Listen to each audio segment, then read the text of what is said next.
Everybody drives somewhere. Either you drive yourself, you ride with somebody who drives, or you have somebody drive you somewhere, which is the same thing, but whatever. What's one most important thing that has to happen when you drive? And no, Dylan, it's not squealing your tires, it's stopping. What you need to stop, you need good brakes. What happens when you have bad brakes? For you guys, you take it to somebody like me, Dylan, my dad, you take it to a mechanic, you run yourself a $400 charge, and they change out all your brakes for you.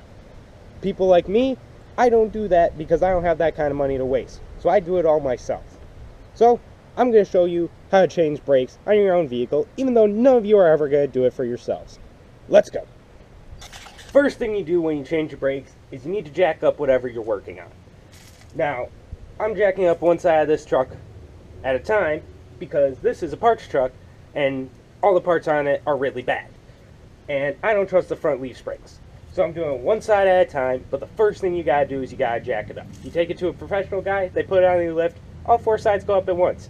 Guys like me sometimes, you gotta work with one side at a time. So, jack's already in, that tire's already got all the lug nuts off of it. Time to pull that tire off and get at the brakes. Once you get the tire off, you have something looking generally right about like this. You have your pads, you got your rotor, you got your caliper, and that's the basic stuff. That's all you really ever have to worry about. Pads, rotor, caliper.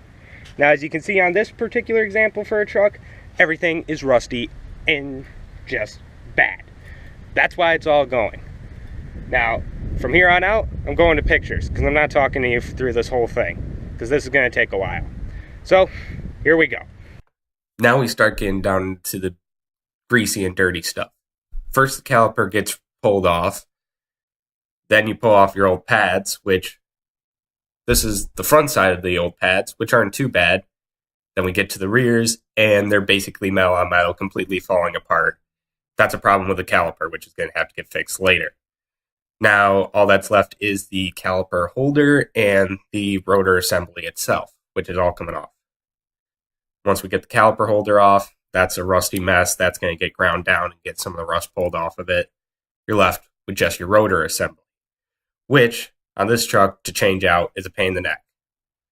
After a lot of messing around with the 4x4 hub, new rotor's on, caliper's on, pads are all back together, time to get to the rear.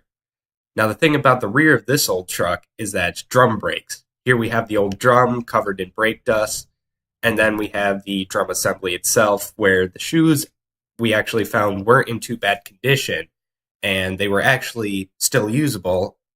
So instead of replacing them, we did an old-fashioned trick called the deglazing, which we basically just took sandpaper and sanded down the pads until they were back to their original material style. We also hit the inside of the drum, and once all that was done, we slid the drum back on, put the wheel back on, and the truck was all set and ready to roll. And that's how you do brakes on a 22-year-old truck in just over 3 minutes.